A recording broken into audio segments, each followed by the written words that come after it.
iyi ni radiyo BBC gahuza miryango ivugira i Londres kuri metero 19 25 31 na 41 no ku mirongo ya FM mu karere k'ibiyaga bigari no kuri internet kuri bbcgahuza.com.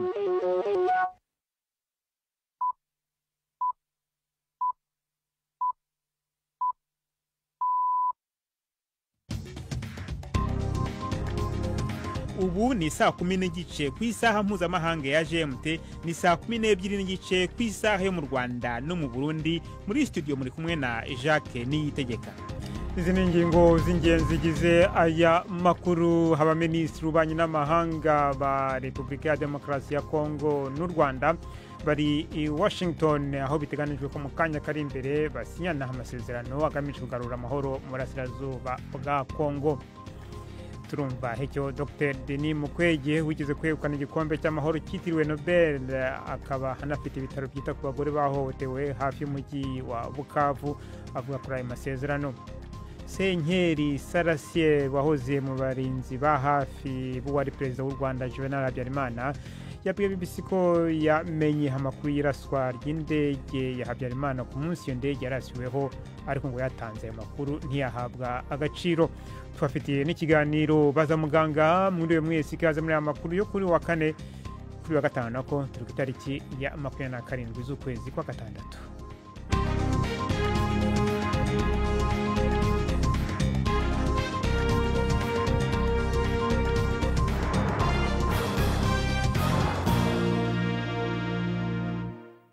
Amakuru ku buryo burambuye ni mukanya. Robert Patrick Misigaro amaze kutugezaho muri make amakuru y'ingenzi avugwa hirya no hino ku isi.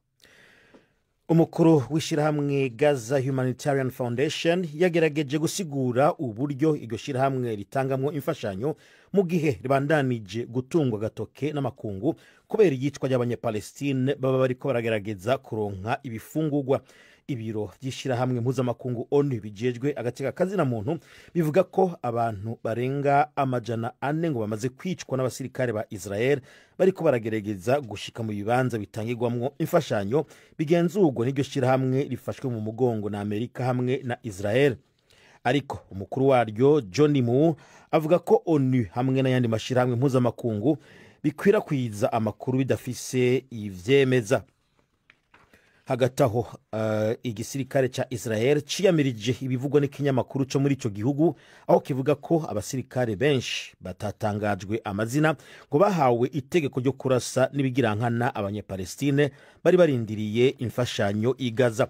Ico gisirikare kivuga ko amategeko yaco abuza kugaba ibitero n'ibigirankana ku basivile, ngo ariko amakuru yuko ivyo vyoba vyarabaye ngo azotohozwa. Umusirikare umwe asubirwamwo n'ikinyamakuru Haaretz avuga ko umugwi wiwe wabwiwe kurekura umucanwa ku isinzi y'abantu hafi y'ikigo gitanga imfashanyo, naho abo bantu ngo byaboneka ko atakibazo cy'umutekano bari bateje.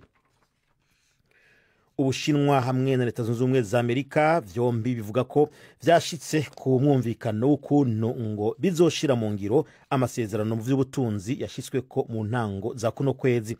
Ayo masezerano avuga ko Ubushinwa buzokongera ubutare bwa nkenerwa burungika muri Amerika, nayo ice ikurako inzitizi ku bidandazwa by'Ubushinwa bishogwa muri Amerika. Ni nkuru ya Jonathan Josephs mushikirizwa na Yvette Kabatesi. Hashize ibyumweru bibiri abashinzwe ibiganiro hagati ya Amerika n'Ubushinwa bahuye amaso ku yandi irandana mu Bwongereza. Ubu nibwo bakirangiza gutunganya ibikubiye mu masezerano yabo. Ibi bigaragaza uburyo ibi biganiro byari bigoye. Nta ruhande na rumwe rwatangaje ko Ubushinwa buzongera ingano y'ibyuma by'imboneka rimwe byoherezwa muri Amerika. Ibyo byuma ni ingenzi cyane ku ikoranabuhanga rishya ritandukanye.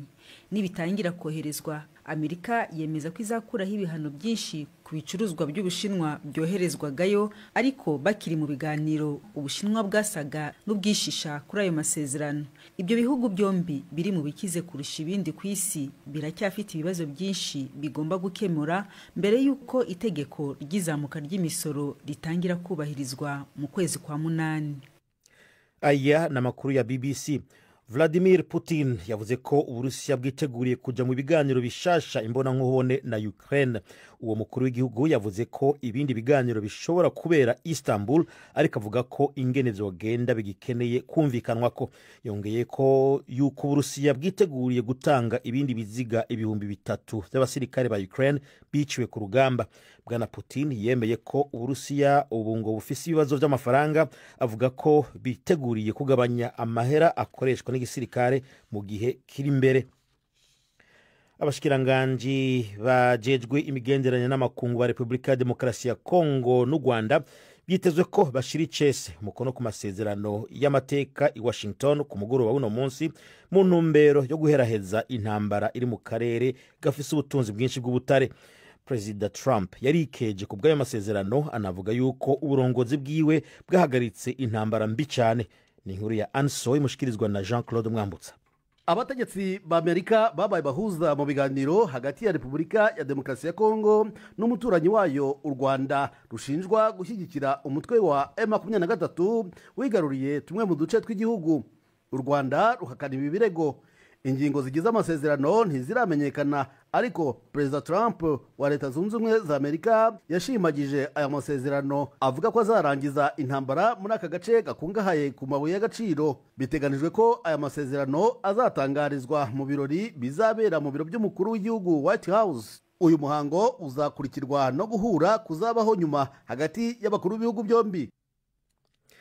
Muri Liberia habaye umuhango wo gufubana iteka uwahoze atwara icyo gihugu Samuel Doe inyuma y'imyaka hafi 35 akubaguwe akanagandagurwa n'abitwaje ibigwanisho mu ntango z'intambara yo hagati mu gihugu. Uwo muhango ni kimwe mu bigize umugambi wa Perezida Joseph Boakai wo kugerageza kunga igihugu. Ibisigarira vy'ikiziga ca Perezida Doe vyashinguwe muhira w'umuryango wiwe impande y'imva y'umugore wiwe Nancy yapfuye mu kwezi guheze. Mu ndwiza hazoba uwundi muhango nk'uwo aho uzogigwamwo uruhara leta, aho rero bazoba bariko barafuba umugabo yakuwe ku butegetsi na Bwana Doe mu 1980. Uwo rero yari Perezida William Tolbert, akaba yarishwe ikiziga ciwe gitabwa mu kinogo rusangi. Urakoze Robert Patrick Misigara.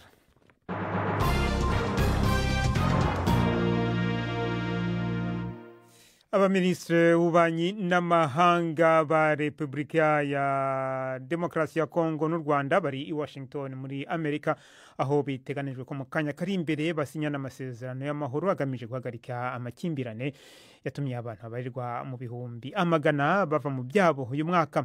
Aya masezerano Leta Zunze Ubumwe za Amerika na Qatar byabayemo umuhuza cyangwa se abahuza nyuma yaho inyeshyamba za M23 bivugwa ko zishyigikiwe n'u Rwanda zigaruriye uduce twinshi two mu burasirazuba bwa Kongo. Mu gushaka kumenya ibijyanye n'ayo masezerano mu buryo bw'ubusesenguzi twitabaje Joseph Sebarenzi, umusesenguzi wa politiki ba muri Amerika. Ntangira mubaza niba umuntu yakwitega ko ano masezerano mashya agiye kugarura amahoro mu burasirazuba bwa Kongo mu buryo burambye. Ntabwo umuntu yabyemeza, ariko hari icyizere kinini kuko aya ni amasezerano ahuje ibihugu bitatu mu by'ukuri, nubwo ari hagati ya Kongo n'u Rwanda, ariko mu by'ukuri harimo na Amerika, kubera ko n'amasezerano agarura umutekano muri kariya karere. Uwo mutekano ukagaruka kugira ngo ibikorwa by'ubucuruzi burebana n'amabuye y'agaciro muri kariya karere bishoboke, kandi ko abazaba bafite uruhare muri iryo shoramari birebana n'ibintu bitandukanye cyane cyane amabuye y'agaciro ni u Rwanda, ni Kongo na Amerika. Niba rero bose uko ari batatu bafite n'inyungu, umuntu yavuga ko hari amahirwe ko nyuma y'imyaka myinshi cyane ko kariya karere gashobora kugaruka mu mahoro. Ikibazo gisanzwe kimenyereye muri kariya karere k'uburasirazuba bwa Kongo ni uko ubu haravugwa M23, ariko si M23 gusa ivugwa, hari n'indi mitwe myinshi yitwaje intwaro iri muri kariya karere. Ubu koko umuntu yakwizera ko iyo mitwe igiye kuzishyira hasi? Ntabwo umuntu yabyizera, ariko ngira ngo muri iyi minsi kuva aho M23 ishyigikiwe n'u Rwanda yashoboye gufata biriya bice urabona ko muri biriya bice hari umutekano ni ukuvuga ngo u Rwanda rufite ubushobozi cyangwa se M23 rufite ubushobozi bwo kuba yagarura umutekano mu karere hari nayo mpamvu buriya muri ariya masezerano u Rwanda rujyamo n'ubwo u Rwanda rudafite wavuga ko mu by'ukuri ntirwagumye no kujyamo ariko rujyamo ni nko kuvuga ngo u Rwanda rutari muri ariya masezerano ayo mahoro ashakwa ntabwo yagerwaho kuko iriya mitwe yindi yakomeza kugenda izamura umutwe ugasanga ibujije ishoramari niyo mpamvu rero ubona u Rwanda rurimo rutarimo ni ukuvuga ngo Kongo ntacyo yabona kuko ntihafite ubushobozi ntihafite imbaraga na Amerika nayo iriyo bigwa ni ukuvuga u Rwanda ruzamo muri urwo rwego umuntu rero yakwizera ko kuba u Rwanda rurimo narwo ruzaba rufite uruhare muri ayo mabuye y'agaciro ruzumva ko narwo rufite izo nyungu bityo rero rukora ibishoboka byose kugira ngo ubwo bucuruzi butere imbere ku nyungu y'u Rwanda ya Kongo n'abashoramari b'Abanyamerika. Hanyuma wenda ikindi umuntu yabaza ano masezerano atandukanye gute n'andi masezerano menshi yabaye mbere ndetse n'igitutu cya Amerika mu rwego rwa diplomasi mu myaka yashize cyatumaga haba gahenge ariko amahoro ntagaruke. Ubu ni amasezerano ahuza ibihugu bitatu ni ukuvuga rero ngo Amerika noneho ntabwo ari ukuvuga ngo ishishikajwe no kugarura amahoro gusa kugira ngo amahoro agaruke ahubwo ishishikajwe mbere na mbere ko kariya karere kabamo ubucuruzi kandi ubwo bucuruzi Amerika abashoramari b'Abanyamerika bakabigiramo uruhare cyane cyane ko kariya karere karimo amabuye y'agaciro akomeye atakunze kuboneka ahandi kandi aho isi igeze ayo mabuye arakenewe Amerika irayakeneye. Ikindi wavuga ngo gitandukanye nabyo wavuga perezida uriho muri Amerika perezida Trump ni umuntu nyine ukunda bizinesi ni umuntu uvuga ko ari umunyamahoro ushaka guhuza abantu bananiranye kumvikana ariko cyane cyane hakaba n'umuntu iyo avuze ibintu abivuga uko abyumva atagiye muri za diplomasi nyinshi kandi iyo umubangamiye ukabangamira inyungu za Amerika bishobora kugiraho ingaruka zikomeye. Joseph Sebarenzi, BBC yashatse kumenya icyo bamwe mu banyekongo batekereza kuri ayo masezerano maze bagenzi banjyeho muri Newsday bavugana na Dr Denis Mukwege wigize kwegukana igihembo cy'amahoro cyitiriwe Nobel akaba anafite ibitaro byita ku bagore bahohotewe hafi y'umujyi wa Bukavu uwo mujyi ukaba uri mu maboko y'inyeshyamba zo mu mutwe wa M23. Umunyamakuru wa BBC Catherine Byaruhanga yatangiye amubaza uko ibintu byifashe ubu ngubu mu burasirazuba bwa Kongo. The situation of the population is really very bad. Abanyagihugu bamerewe nabi cyane. Iminsi yose mu gitondo iyo mbyutse nkurikira amakuru ajyanye n'ubwicanyi gusambanywa ku nguvu no gusahura ibintu by'abantu basanzwe by'ukuri ibintu bimeze nabi cyane mu karere. Amasasu avuga ahantu hose mu by'ukuri nta mutekano ku banyagihugu uhari kandi ibi bintu tubimazemo igihe kinini ku banyagihugu benshi ikintu kimwe bakeneye ni amahoro. The only one thing that really we need is peace. How optimistic? Icyizere ufise kingana gute kuri aya masezerano ahava ashigwa kw'igikumu hagati ya Kongo n'u Rwanda? Woba witeze iki kubijanye nuko agiye guhagarika intambara muri Kongo? Happening in Eastern DRC. Yeah, we as a population of Eastern Congo. Ego twebwe nk'abanyagihugu bo mu buseruko bwa Kongo inyuma y'imyaka 30 y'ububabare yo gusambanywa ku nguvu no kwicwa nibaza ko icyo dukeneye ari ukubaho mu mahoro kandi dushobora gutera intege ibikorwa byose bijyanye no kurondera amahoro ariko dutegerezwa kuvuga ko atari ukuyaronka ku biguzi icyo ari cyo cyose kuko urimo urashobora kwemererwa ibyemezo by'amahoro ariko ari ukwemererwa kuwumuja. Nibaza ko mu by'ukuri dukeneye amahoro ariko atari amahoro avuye ku kiguzi icyo ari cyo cyose na cyane cyane kubera ibyangene ko bigize ayo masezerano byari byashizwe ko ibidodo mu kwezi kwa kane mu mwaka wa 2025 hagati y'abashikiranganji b'u Rwanda n'aba Kongo. Tukuri tubona ibyangene ko bigize ayo masezerano bitari bisiguritse neza.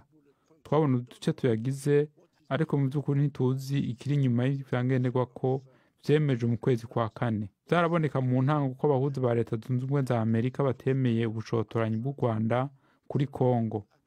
Kandi ibi nimba batabyemeye ni ikintu hacu giteye ubwoba kuko ubushotoranyi butegereje kubwemera imbere yo kubandanya izindi ntambwe. Dr Denis Mukwege. Tujye mu Rwanda. Senkeri Sarasier wahoze mu barinzi ba hafi wari perezida w'u Rwanda Juvenal Habyarimana yabwiye BBC ko yamenye amakuru y'iraswa ry'indege ya Habyarimana ku munsi iyo ndege yarasiweho, ariko atanze ayo makuru ngo ntiyahabwa agaciro. Perezida Juvenal Habyarimana na mugenzi we w'u Burundi Cyprien Ntaryamira baguye mu ndege yarashwe ku itariki ya 6 z'ukwezi kwa 4 muri 1994. Iraswa ry'iyo ndege ryakurikiwe na jenoside mu Rwanda. Sarasier wahungutse ava muri Repubulika ya Demokarasi ya Kongo mu mwaka wa 2002 ntavuga ko azi abarashe iyo ndege, gusa avuga ko bahuraga babyikanga. Kugeza n'ubu ntiharamenyekana abagize uruhare mu ihanurwa ry'iyo ndege. Hashize ariko imyaka 3 urukiko rusesa imanza mu Bufaransa rutegetse ko dosiye y'iperereza ku iraswa ry'indege ya Juvenal Habyarimana ifungwa. Umunyamakuru wa BBC Yves Bucyana yasuye Senkeri Sarasier awutegurira inkuru ikurikira. Mu murenge wa Mudende mu karere ka Rubavu, Senkeri Sarasier na musanzi we mu rugo yambwiye byinshi ku buzima bwe bwa gisirikare, ariko cyane cyane imyaka 15 ari hafi y'uwari perezida w'u Rwanda Juvenal Habyarimana nk'umwe mu bamurindaga kugeza igihe yapfiriye indege yirashwe ubwo yaravuye mu nama yigaga ku mutekano w'akarere Dar es Salaam muri Tanzania. Senkeri wari ku kibuga cya Dar es Salaam yambwiye uko yamenye amakuru y'iraswa ry'indege ya Habyarimana amasaha make mbere y'uko biba. Turagenda tugera Dar es Salaam, tukihagera twahasanze ekipe yabo kwa Mobutu. Bataratubwira bati esi muraje, tuti turaje. Perezida wanyu araza, tutari inyuma. Ati Marshal twebwe ntabwo aza kuko hari amakuru avuga ko ashobora kubarasa. Mwabibwiwe nande, mwabivuze he kugira ngo natwe tubimenye? Atubwo hari inzego zibiza, ariko twebwe ayo makuru turayafite na n'ubu turazinze, twe tugiye kwigendera. Ubwo rero Habyarimana mu gacu gake rwose nk'aho mu rukerera nk'uko bivuze yarageze ku kibuga, imodoka ziramufata aja mu nama muri Kilimanjaro Hotel. Hanyuma ubwira nde muri Major Mageza wari chef du protocole. Mageza yavuze ko twe dukora akazi kacu, ariko ubutumwa yarabumushikirije undi arabwakira, ariko aravuga ati nibyo ndabyumvise.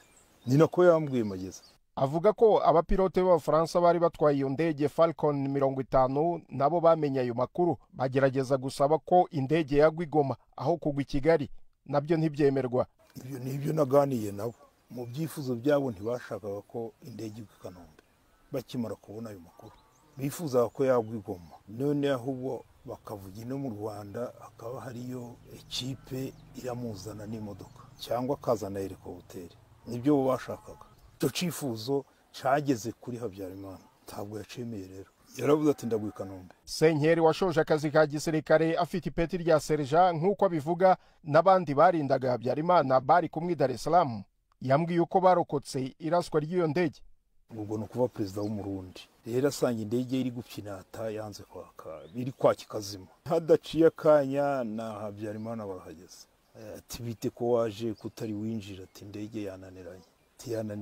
No twajana saho ubwo abagomba kujana nanje basigare bose, weho hinjiremo ikipe yawe, birumvikana ko haragenda n'igice kimwe cyabo turi kumwe. None tugende nugera i Kanombe, indege yahita gukomezanya i Bujumbura, aba banyu bazazana n'iyo ndege iyo yawe iramutsikiza. Yahise yemera barinjira. Mu masaje gushira saa 3 z'ijoro nibwo manager w'ihoteli yaje aravuga ati habaye ikibazo, indege irarashwe, abarimo bose barahiye. Senkeri Sarasier ubu ufite imyaka 69 avuga ko ataza abahanuye iyo ndege kugeza n'ubu bataramenyekana. Mu mwaka wa 2022 urukiko rusesa imanza mu Bufaransa rwategetse ko dosiye y'iperereza ku iraswa ry'indege y'uwari perezida w'u Rwanda Juvenal Habyarimana ifungwa. Umwanzuro w'urwo rukiko rwa nyuma rwo kujuriramo imanza mu Bufaransa washyize iherezo ku iperereza ku bagize uruhare mu iraswa ry'iriya ndege mu nkiko zo mu Bufaransa. Yves Bucyana, BBC Gahuzamiryango i Rubavu. ibindi kuri iyi nkuru tuzabigarukaho ku buryo burambuye mu kiganiro cy'imvo n'imvano cy'ejo kuwa gatandatu. BBC gahuza miryango tugeze ku isaha ya saa 12:49 ku masaha yo mu Rwanda no mu Burundi.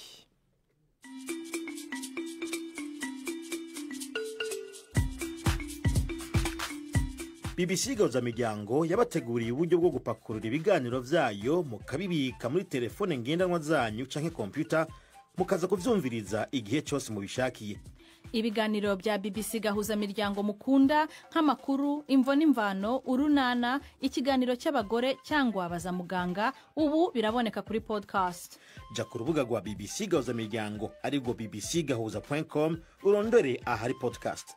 Amakuru yose y'uburyo podcast ikora n'ukuntu washyira muri telefone yawe byose urabisangayo. Pakurura ikiganiro ukunda canke amakuru wumvirize uko ushaka aho uri hose ntusubire gucikwa na kimwe.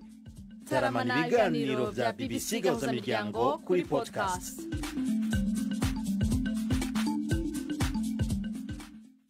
Reka noneho tujye mu makuru y'imikino uyu munsi mwateguriwe kandi mugezwaho na Yves Bucyana. Mwireho neza bateze amatwi BBC amakuru y'imikino nyahere mu Rwanda mu mukino wa basketball birashyushye ku kibuga cya BK Arena aho mukanya ikipe ya APR Basketball Club igiye kwesurana na Patriots mu mukino wa kane mu mikino yo gukemura impaka playoffs. Hagati y'ayo makipe yombi hakabonekamo ikipe imwe izajya ku mukino wa nyuma final. Mu mikino itatu imaze guhuza ayo makipe yombi Patriots imaze gutsindamo imikino 2 kuri umwe wa APR Basketball Club. APR nitakaza umukino wo muri iri joro, Patriots niyo izakina na REG ku mukino wa nyuma uteganyijwe ku cyumweru. Umugabane w'Uburayi UEFA ariyo mpuzamashyiramwe y'umupira w'amaguru kuri uwo mugabane uyu munsi nibwo iterana igasuzuma ikibazo cya Crystal Palace niba iyi kipe yo mu Bwongereza izitabira irushanwa rya Europa League umwaka utaha. Ikibazo cyavutse ubwo iyi kipe yabonaga itike yo kuzakina iyo mikino ariko ikaba mu banyamigabane bayo barimo umuherwe witwa John Textor ufite imigabane ihwanye na 43% binyuze mu isosiyete ye yitwa Eagle Football, ariko akanagira imigabane igera kuri 77% mu ikipe ya Lyon yo mu France nayo yatsindiye kuzakina irushanwa rya Europa League. Mu mategeko ya UEFA amakipe abiri ahuriye ku munyamigabane umwe uvuga rikijyana ntiyemerewe guhurira mu irushanwa rimwe, bisaba ko imwe ivanwamo. Gusa John Textor aherutse kugurisha imigabane yari afite mu ikipe ya Crystal Palace nk'uko byatangajwe mu cyumweru gishize. Ikindi gishoboka kongera icyizere cy'ikipe ya Crystal Palace nuko Lyon iherutse kumanurwa mu cyiciro cya kabiri mu Bufaransa kubera ibibazo by'amafaranga. Gusa ni icyemezo abayobozi bayo batangaje ko bazajuririra. Tugiye mu mikino y'igikombe cy'isi, imikino ya nyuma y'amajonjora yarayibaye. Al Hilal ya Saudi Arabia yatsinze Pachuca yo muri Mexico ibitego 2-0, naho Real Madrid inyagira Red Bull Salzburg ibitego 3-0. Imikino ya kimwe cy'umunani izatangira ku munsi w'ejo kuwa gatandatu. Palmeiras izahura na ngenzi yayo yo muri Brazil Botafogo, naho Benfica ikazakina na Chelsea. Ku cyumweru Paris Saint-Germain izacakirana na Inter Miami ya Lionel Messi, mu gihe ikipe ya Flamengo yo muri Brazil izahura na Bayern Munich. Ayo niyo makuru y'imikino nabateguriye uyu munsi. Gendi Yves Bucyana kuri BBC gahuza miryango. Urakoze Yves Bucyana. Reka dukomereze mu kiganiro baza muganga mwateguriwe kandi mugezwaho na Yvette Kabatesi.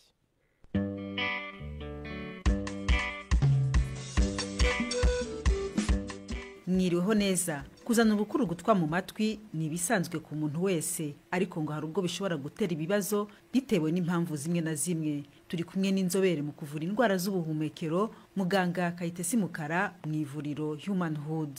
Ubukuru gutwa rero ni ibintu bikorwa mu gutwi, ni ukuvuga ngo mu gutwi hariho utunyengingo nk'uko umubiri ukora amacandwe, ugakora ibyuya, ugakora amarira. Ni ukuvuga ngo no mu matwi naho umubiri ufite utunyengingo dukora ibintu bijya kumera nk'amavuta biba bivanze n'ibyuya, biba bifite akamaro ko kurinda ugutwi kugira ngo ugutwi guhehere kandi hashobore gufata imyanda n'udusimba n'ibintu byose bishobora kwinjira mu gutwi. Ni ukuvuga ngo utwo tuntu nubwo tuba tumeze nk'umwanda tuba turimo nka antibiyotike kugira ngo birinde ugutwi infection no kurinda ko ibintu byinjiramo imbere. Hama buba burihe mu by'ukuri? Ni hariya tureba nyine ukozamo agatu kabivanamo? Oya, ntabwo biba biri kure kuko ubusanzwe ugutwi gufite ibice bitatu. Ni ukuvuga ngo hariho igice cyo hanze, cyo hagati n'icya gatatu cy'imbere. Icy'imbere nta bwoya kiba gifite, cya kindi kijyana ku ngoma. Rero ubukuru gutwa ntabwo bugenewe kuba bujya mu cy'imbere, bugenewe kuba buri hanze, ari naho utwo tunyengingo turi. Ari nayo mpamvu iyo ugutwi gukora ubukuru gutwa, kwa kundi uguhekenya, urimo kumira, urimo kuvuga,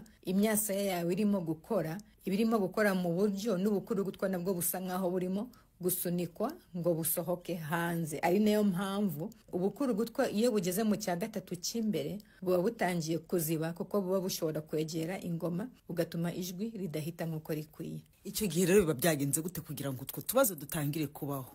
Rero ugutwi kuzima kuba nyine kumeze nk'itiyo kutazibye, ariko hari abantu bagira agatwi gatoya cyane, umwenge w'ugutwi ukaba ari mutoya ku buryo niyo bukoze ubukuru gutwa biba bigoye ko ubukuru gutwa bwisohora. Cyangwa hari abandi baba bafite nk'ugutwi wenda kurimo uburwayi cyangwa kuzibye cyangwa kudateye nk'uko itiyo iba iteye, bivuga yuko kuba harangaye kugira ngo imyanda ishobore gusohoka mu buryo bworoshye biba atari ko bimeze. Ariko n'ikindi, hari abantu bagira utwo tunyengingo navuze dukora ubukuru gutwa bwinshi kurenza uko burimo gusohoka, bigatuma busa nkaho bwitsindagira bukagumamo. Cyangwa kuba abantu bashiramo tishikoto cyangwa udukaramu cyangwa ibintu byinshi cyane n'imyambi abantu baseseka mu gutwi, bituma bwa bukuru gutwa bwasohokaga ahubwo busa nkaho burimo gutsindagirwa bukajya hahandi navuze hatari ubwoya, bigatuma bwa bukuru gutwa buguma hahandi kuko butaba bufite uburyo bwo gusohoka. Icyo gihe rero iyo buhageze bukora yahe mpano cyangwa se ntibwangiza ugutwi? Ntabwo bwangiza ugutwi ngo ugutwi kwa kwangirika, ariko ikibazo ni uko kugira ngo umuntu yumve neza ijwi rinyura mu mwenge w'ugutwi rikajya ku ngoma rikanyeganyeza ingoma rigakomeza. Rero iyo ubukuru gutwa bwuzuye mu gutwi bituma rya jwi ridahita, cyangwa bigatuma bababara. Iyo butsindagiye barababara. Hari nubwo iyo bwivanze n'amazi cyangwa burimo infection ushobora kumva harimo uburyajyate ukumva ushaka gushima, ushobora no kugira injereri, hari nubwo bishobora kugutera isereri. Rero icyo gihe hari icyo mumufasha kwa muganga bene umuntu yagize icyo kibazo? Yego, akenshi abaza batugana kuko bafite ibimenyetso. Hari ubwo twozamo ibyo bita serengaje, ugasunikamo amazi kugira ngo bwa bukuru gutwa buvemo, cyangwa tugakoresha utwuma tuba dufite dutandukanye kugira ngo bwa bukuru gutwa use nkaho urimo kubuhandura ubusohora, cyangwa hari ibyuma tujyaje gukurura by'umwuka kugira ngo bwa bukuru gutwa busohoke. Ariko icyo navuga nuko hari nubwo tugerageza gukora ibyo ngibyo rimwe na rimwe ntibyemere. Iyo ubukuru gutwa bwakomeye nabatekereza ikintu kimeze yenda nk'isima, hari ubwo biba ngombwa ko wenda dushyiramo umuti ukamara iminota nk'igice cy'isaha kugira ngo ubukuru gutwa bworohe dushobore kubwoza neza buvemo utanababara, cyangwa twakwandikira imiti ukayikoresha mu rugo ukazagaruka nyuma y'iminsi 5 kugira ngo bwa bukuru gutwa twongere dushobore kubwoza. Ariko mbere yuko umuntu aza no kwa muganga wenda nanavuga ibyo umuntu ashobora kwikorera ari mu rugo. Ni ukuvuga ngo ku bantu bagira ubukuru gutwa kenshi bashobora no gukoresha ibitonyanga bisanzwe bitangwa muri farumasi, cyangwa bagakoresha amazi cyangwa bagakoresha glycerine bashyira mu gutwi ibitonyanga nka 2 cyangwa 3 mu gitondo na nimugoroba kugira ngo ubukuru gutwa burimo bworohe bwivanemo. Ariko gushyiramo tishikoto, gushyiramo ibiti, gushyiramo ibintu byose abantu bashyiramo mu matwi byo ntabwo bikwiye. Iyo rero ugerageje gukora ibyo ngibyo mu rugo bikanga, n'ibindi bishoboka, ushobora no kwikorera serengaje mu rugo. Iyo ufashe amazi akonje cyangwa ashushe agutera isereri, fata amazi y'akazuyazi ugashyira muri serenge ugasunikira mu matwi, nabyo birashoboka. Ariko kutatekereza ko bishobora, icyo gihe nibwo aza kwa muganga. Ariko siko buri wese agomba gukorerwa serengaje. Ni ukuvuga ngo umuntu usanzwe azi ko yabazwe mu matwi, umuntu usanzwe azi ko afite umwenge mu gutwi, cyangwa usanzwe uzi ko afite ikibazo mu gutwi, ntabwo yakagombye kuba yikorera serengaje cyangwa ashyira n'ibitonyanga mu matwi, kuko ibyo nabyo bishobora kumuvaniramo ingaruka z'uko ya myanda ashaka gushyiramo arimo kuyinjiza hirya y'aho itagenewe kuba iri, cyane cyane niba ingoma irangaye. Muganga Kayitesi Mukara wadusobanuriraga ku bijyanye n'ubukuru gutwa bwo mu matwi. Muramuke neza. Urakoze cyane Ivete kuri icyo kiganiro baza muganga. Ni ikiro gishoje amakuru yacu kuri wa gatanu, na makuru yarahagarariwe na Prudent Sengiyumva. Mwakoze cyane witamo BBC gahuza miryango amakuru yacu yandi mama mutakurikiye kuri radiyo mushobora kuyasanga ku rubuga rwacu rwa interinete ni bbc.gahuza.com. amakuru kuri radiyo naho kuwa mbere mwakoze cyane muramukira.